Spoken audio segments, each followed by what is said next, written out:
Shalom, salam sejahtera untuk Bapak Ibu sekalian. Firman Tuhan saat ini mengangkat tema Jesus, the real VIP.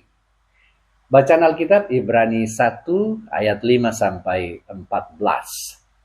Bapak Ibu Saudara yang dikasihi oleh Tuhan, anggap saja saudara sedang berdiri di lobi sebuah hotel bintang 5 yang sangat mewah.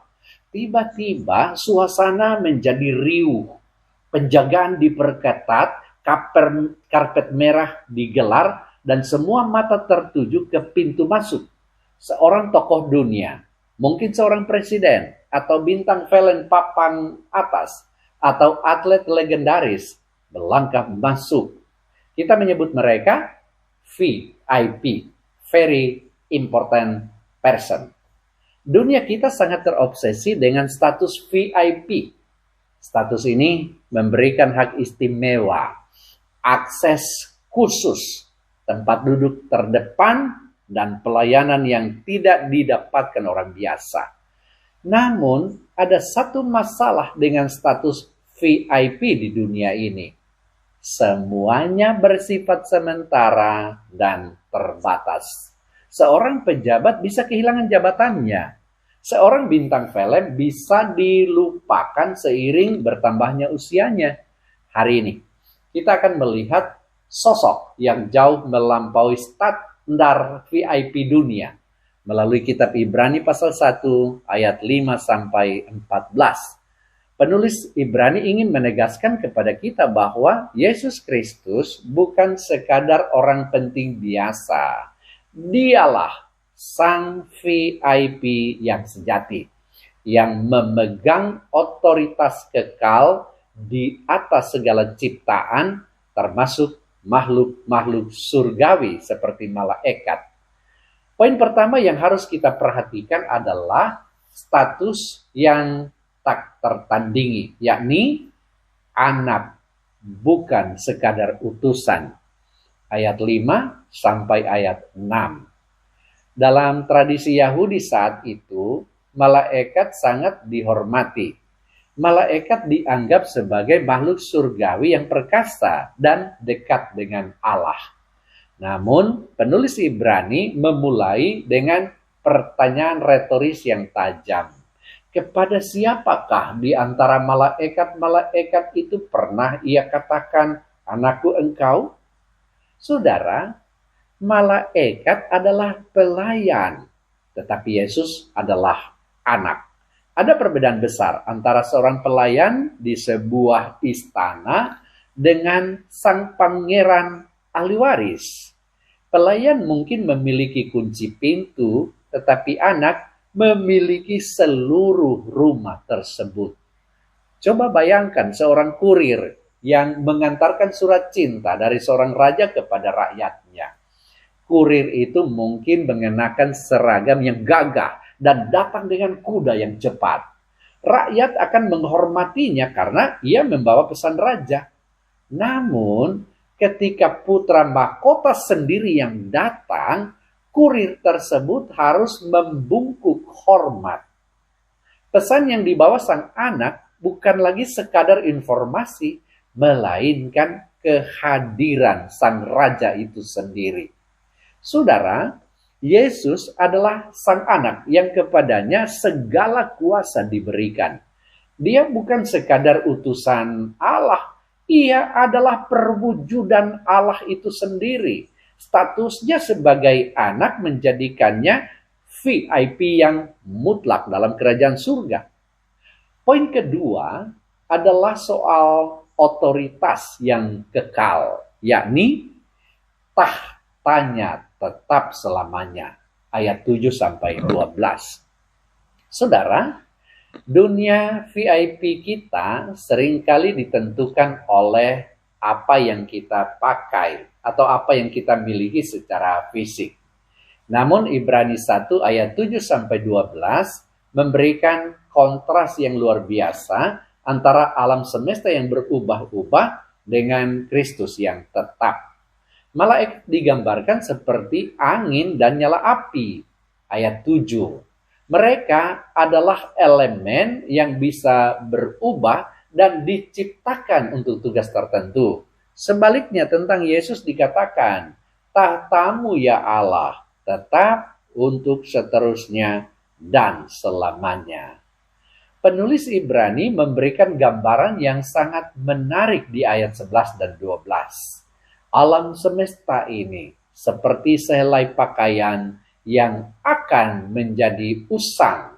Apa artinya? Pakaian bisa sobek. Pakaian bisa ketinggalan zaman. Pakaian akan diganti dengan yang baru. Tetapi Yesus dikatakan, tetapi engkau tetap sama dan tahun-tahunmu tidak berkesudahan.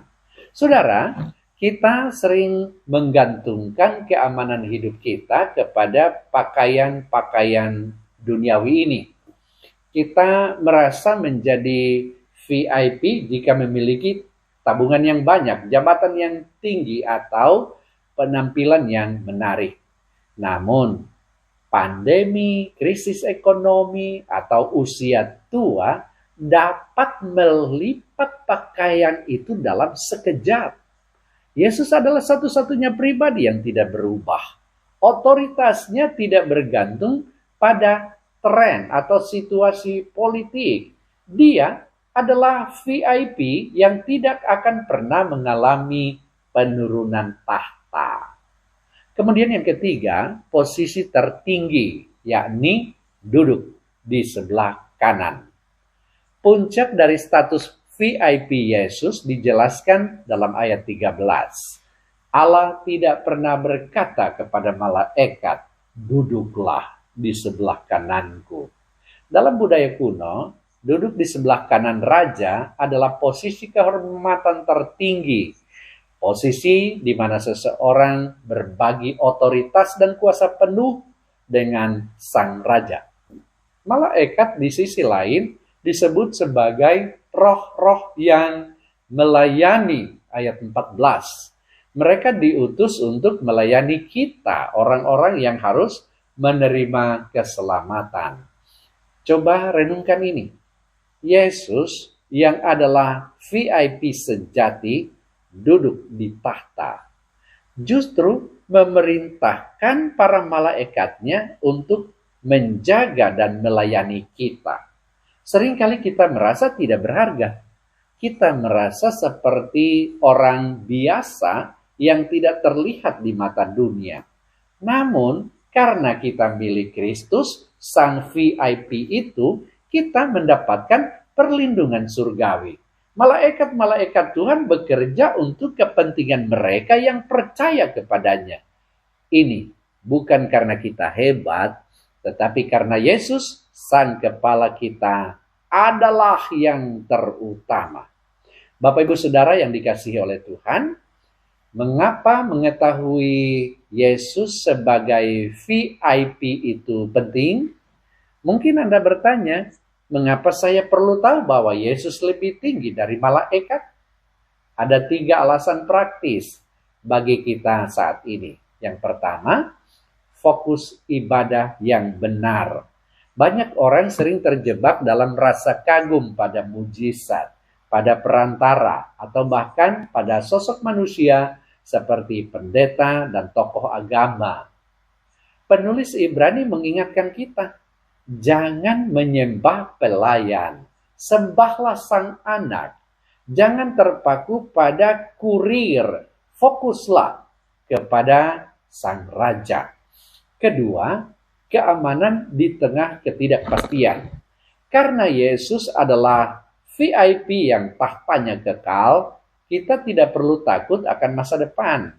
Dunia boleh berguncang seperti pakaian yang usang, tetapi Yesus tetap sama.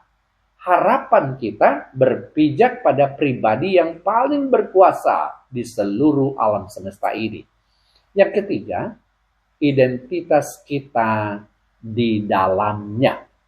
Kita adalah anak-anak dari sang VIP agung. Jika Yesus adalah yang terutama, maka kita yang berada di dalam Dia memiliki martabat yang tidak bisa dicuri oleh kemiskinan, oleh kegagalan, atau cemoohan dunia ini. Bapak Ibu Saudara yang dikasihi oleh Tuhan, dalam setiap acara besar, kursi VIP selalu diletakkan di paling depan. Pertanyaannya bagi kita hari ini, di manakah posisi Yesus dalam kehidupan Anda? Apakah ia hanya tamu undangan yang duduk di pojok belakang, yang hanya Anda panggil saat Anda butuh bantuan? Ataukah ia adalah VIP utama yang memegang kendali atas setiap keputusan, rencana, dan perasaan Anda? Mari kita berhenti mengejar pengakuan dunia yang sementara. Mari kita datang dan sujud menyembah kepada Yesus Kristus, Sang Anak Allah, Sang Raja Kekal, satu-satunya VIP sejati yang memberikan nyawanya agar kita, orang berdosa, bisa diangkat menjadi warga kerajaan surga. Sebab ia bukan sekadar tokoh sejarah, ia adalah Tuhan yang memerintah sekarang, selamanya, dan atas hidup Anda. Tuhan memberkati saudara sekalian. Amin.